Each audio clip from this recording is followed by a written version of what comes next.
learning about the different ways of how we learn. Kahapon, pinag-usapan natin ang tatlong representations na makakatulong sa inyo kapag kayo ay nag-aaral. Ang tatlong representations na ito ay concrete, pictorial, at symbolic. Yang tatlong representations na yan ay mahalaga upang maintindihan natin ang mga concepts na itinuturo sa atin. O mga bata, sa araw na ito, iba naman ang ating pag-uusapan. We will talk about visual learners. Malalaman ninyo kung ano ang ibig sabihin ng visual learners mamaya.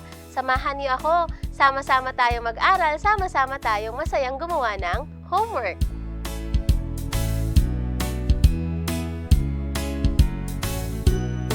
Theme of the week: different ways of learning. Today's topic: visual learners. Today's guest: Chrysler MJ Patagnat. Kids, we are learning about the different ways of how we learn. Pero bago yon, mga bata, tandaan natin, meron kasing mga iba't ibang uri ng mga learners. At ang una nating pag-uusapan sa araw na ito ay ang tungkol sa mga visual learners. Visual learners learn best when they have pictures, graphs, or diagrams. Ang mga visual learners ay nangangailangan ng mga pictures upang maintindihan nila ang lesson na itinuturo sa kanila. Kadalasan, ang mga visual learners ay yung mga kailangan ng libro. Sa libro o sa textbook, meron dong mga pictures. Madalas natatandaan nila ang mga nakikita nila sa textbook. Madalas nga yung mga visual learners, kailangan din nilang gumamit ng mga graphic organizers. Kayo ba? Naisip niyo bang kayo ay mga visual learners? O mga bata, maraming mga visual learners ang minsan ay nadidistract din dahil din sa kanilang visual thoughts. Magaling kasi ang imagination ng mga visual learners. At ang mga visual learners na ito, kadalasan, nadidistract din sila sa mga bagay na nakikita nila sa kanilang paligid. Alam niyo ba na minsan, ang mga visual learners ay hindi na nakikinig sa klase dahil nga sa naiisip nila kung ano-ano yung mga thoughts nila or nai-imagine nila. Kaya, mga bata, tandaan, huwag masyadong manood ng TV. Kasi ang TV, kapag sobrang tagal ninyong manood ng TV, o kaya halimbawa, ilang oras na kayong lagi nanonood ng TV, o kaya nanonood kayo ng mga video sa internet, ang nangyayari kung ikaw ay isang visual learner, yung mga nakita nyo sa TV at sa internet ay lagi na lamang nasa isip ninyo. At pag nasa school kayo, baka nadidistract na kayo sa mga thoughts na ito. At ang dahil doon, hindi na kayo nakikinig kay teacher sa school. Lalo na si teacher, nagtuturo siya gamit ang kanyang bibig o nagtuturo siya gamit ang discussion o lecture. Hindi niya na naririnig kasi ang naiisip niya na lamang ay yung mga napanood niya sa TV at sa computer. So remember kids, if you're a visual learner, you have to be able to learn using visuals, pictures, diagrams, or graphs. Pero, maging aware din kayo na baka yung ini-imagine nyo na lamang ang naiisip ninyo. At baka sa ganung paraan, ang nangyayari na lang sa inyo ay yun na lang iniisip ninyo at hindi ang lesson sa school. Tandaan mga bata, merong mga visual learners. Sa susunod ng mga pagkakataon, pag-aaralan naman natin kung sino ang mga auditory learners at kinesthetic learners.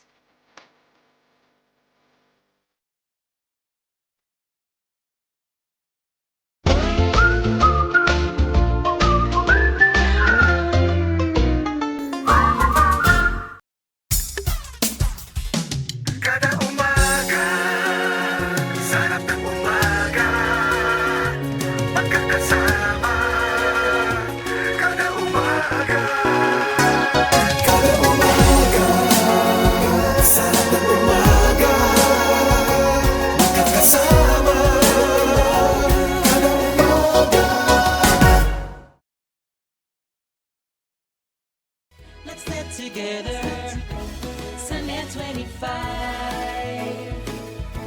Sunday 25.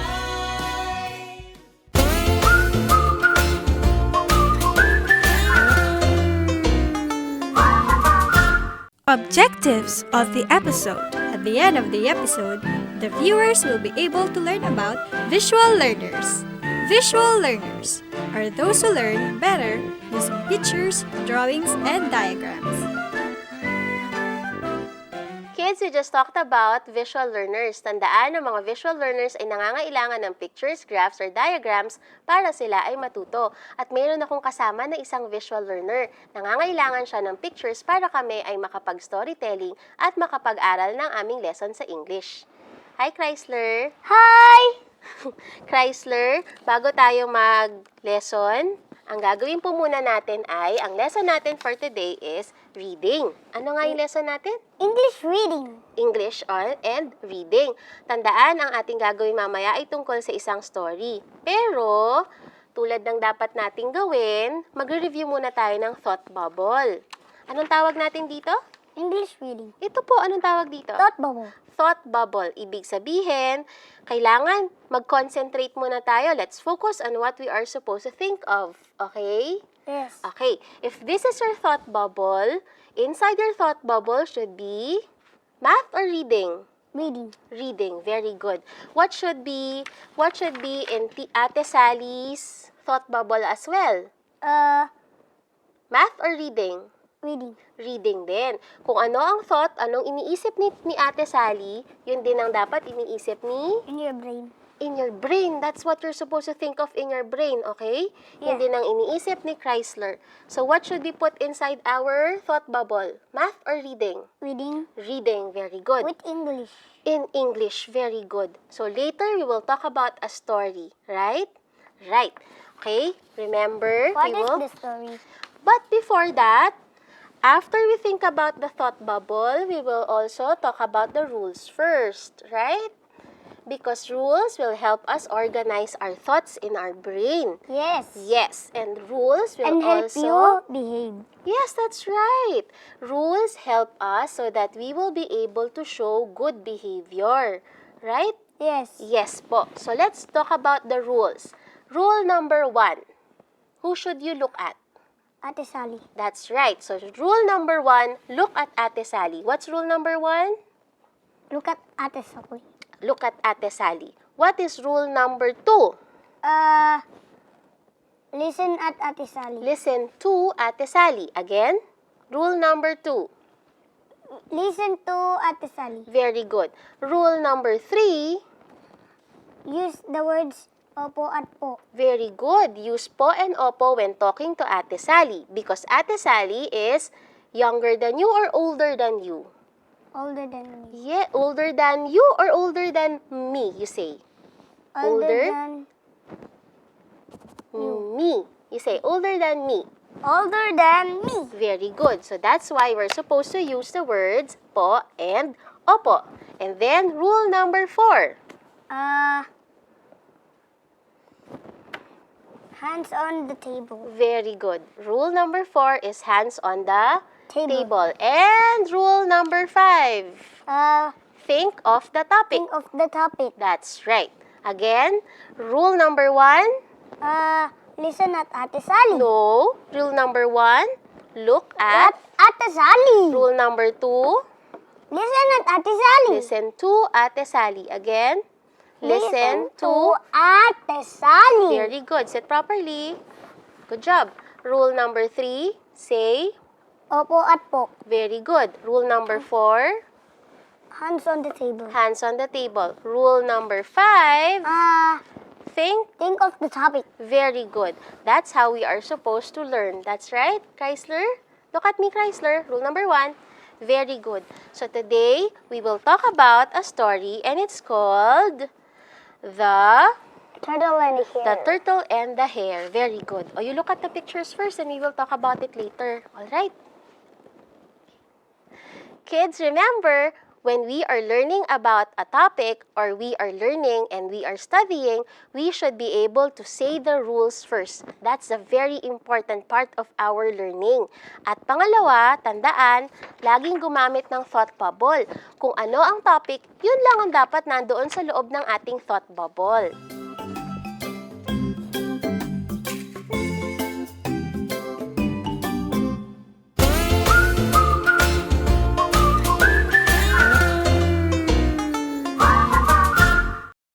Ang bawat pagkain siguradong may kwento, lalo na ang mga ipinamana pa at inabot na ng dekada-dekada. Namnamin ang lasa ng mga pagkaing may nakabubusog na kwento. Isa-serve na ang Savoring Stories sa LTE. Love, Tony Pet and Everything. Monday to Friday, 7 a.m. sa Net 25.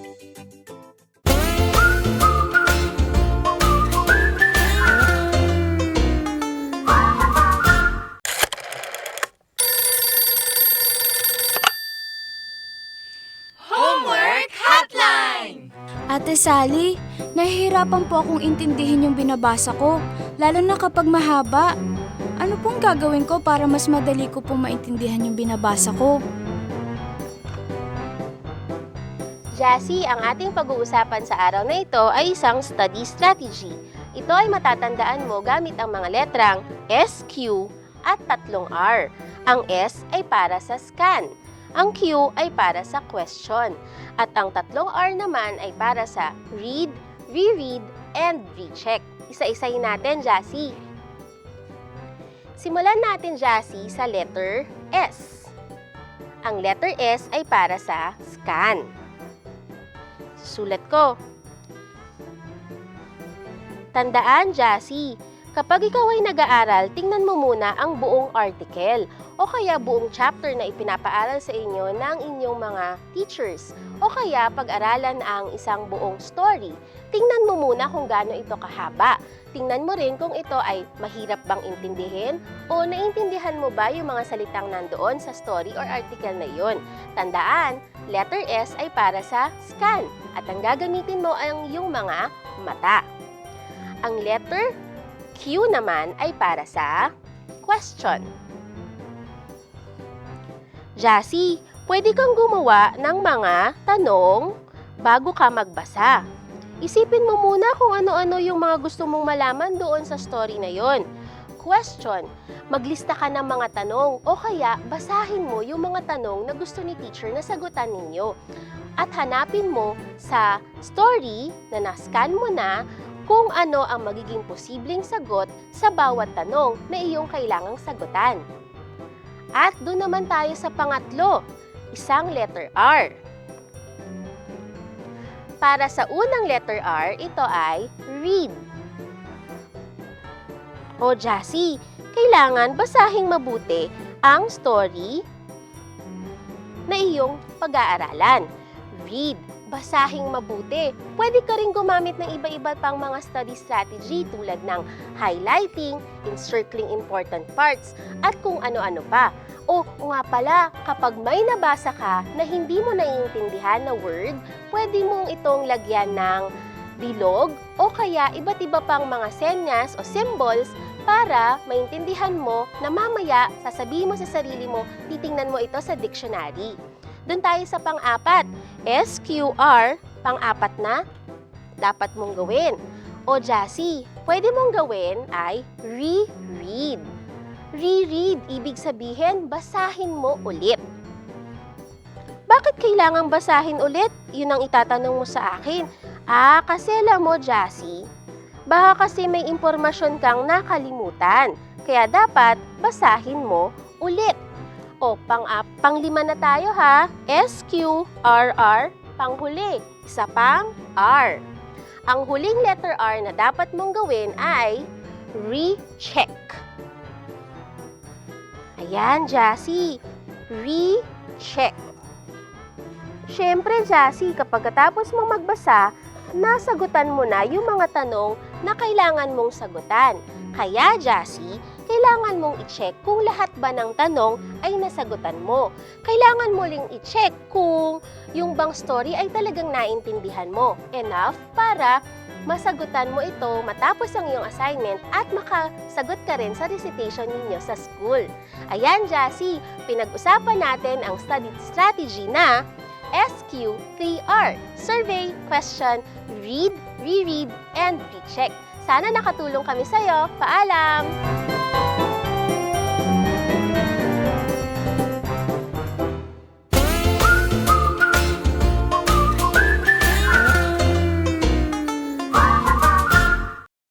Well, I'm Ate Sherry Lynn. I'm your Tito Efren. And I'm your Tita Cynthia.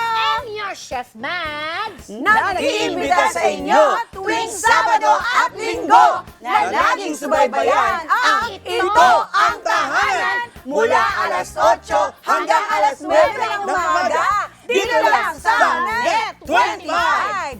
Meron din kaming Facebook page at YouTube channel. Like, share, and subscribe! Ito ang Tahanan! Let's get together. Sunnet 25.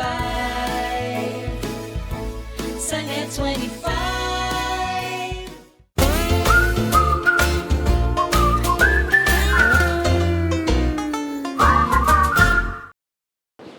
Okay, are you ready? Yes. Oh, let's review the things that we did a while ago. So, we talked about the turtle and the hare. Diba, Chrysler? Yes. So, we talked about the turtle and the hare. And then, our activity for today, look at me. What's rule number 1? Look Look at the Sally. That's right. Look at Ate Sally. What's rule number 2? Listen at Ate Sally. Yes, listen to Ate Sally. What's rule number 3? Say. Say opo at po. Okay. And rule number 4, put your Hands on table. on the table. How do you sit? Sit properly. Very good. Okay, let's review your story. Okay? Good job doing the drawings, right? Good job. Who did the drawings? Me. Very good job. Appear on that. Very good. And then, let's read the story. Let's review the story. Number 1, what does this say? The turtle and the hare are talking. Very good. Number 2, what does that say? The turtle and the hare had a race. And what's number 3? The hare slept and the turtle saw him. Very good. And number 4? The turtle went past the sleeping hare. Very good. And what's number 5? The turtle reached the finish line. Very good. Appear on that. Good And job. the end. The end. Very good job. So, who are the characters of the story? Turtle and hare. The turtle and the hare. At the first part of the story, did the hare say something good or something bad to the turtle? Something bad. He said something bad to the turtle. That's very good. And then, how did the turtle feel about it? Did he feel happy or did he feel sad? He felt sad. He felt sad. That's right. So, Chrysler, sit properly again. Are we supposed to say bad things to other people? No, we're not supposed to say. What are we not supposed to say to other people? We're Bad not- thing. Bad things. We're not supposed to say bad things because if we say bad things to other people, how would other people feel? Would they feel happy or would they feel sad? They feel sad. They will feel sad. That's right. And then the turtle challenged the hare. The turtle said, "Let's have a race." What did he say to the hare? Let's have a race. Let's have a race. And then they had the race. And then the hare felt that he would win. But what did he do? Sleep. He slept again. He Sleep. slept. Past tense. Slept. Okay. Krista, He slept. Ate Sally. Yes? Let's The- look. Wait first. What should be in your thought bubble? The story only. Only. Okay, the story only. That should be in your thought bubble. He slept. And then, so who saw the hare sleeping? Turtle. The turtle saw the hare sleeping. And then, what did he do next? Sit properly. He do next. What did he do next? Read number 4. Past the sleeping hare. Hey, I think I'm supposed to count. I'm going to count 1 to 3. I want you to He sit passed by properly. the sleeping hare. Okay, quiet first. Let's be quiet first. Okay, sit properly first. 1, 2, 3. Good job. Good job. Okay, he went past the sleeping hare. So who won the game? Who won the race? Turtle. The turtle. So who do you want to be? Would you turtle. want to be the turtle or would you want to be the hare? The turtle. You want to be the turtle. I want to be the turtle as well. Okay? All right? Who? Good job. Okay. Why did you do a good job today? Why did you do a Because- good job? Number 1, why did you do a good job? Uh, Did you follow my rules? yes. Okay, so you say, Ate Sally, I did a good I job did a good job. because I because followed I you. followed you. That's right. And number 2, why did you do a good job? Did you finish your listened- task? Yes. So you say, Ate Sally, Ate Sally, I did a good did job a good job because I followed you. Good job. So kids, today we just talked about visual learners. Remember, visual learners learn best when there are pictures, graphs, and diagrams. After learning about the story, Chrysler and I made a comics about the story. So, visual learners should be asked to recreate what they saw. They can draw. Usually, visual learners are very good in drawing. I think we're supposed to put down. Yan, good job. And then, you should ask visual learners to recall pictures. Lastly, you can make written exams so that when they review, they will be able to remember what they have learned. Mga bata, teachers at mga parents, kung mayroon kayong tanong, homework, or suggestion sa amin, you can send us an email at our email address. That's net25kids@gmail.com. Follow nyo rin kami sa Instagram at sa Twitter. Hanapin nyo lang ang Net25Kids. Like and share our Facebook page. That's facebook.com/net25kids. Mga bata, sama-sama tayong mag-aral, sama-sama tayong masayang gumawa ng homework!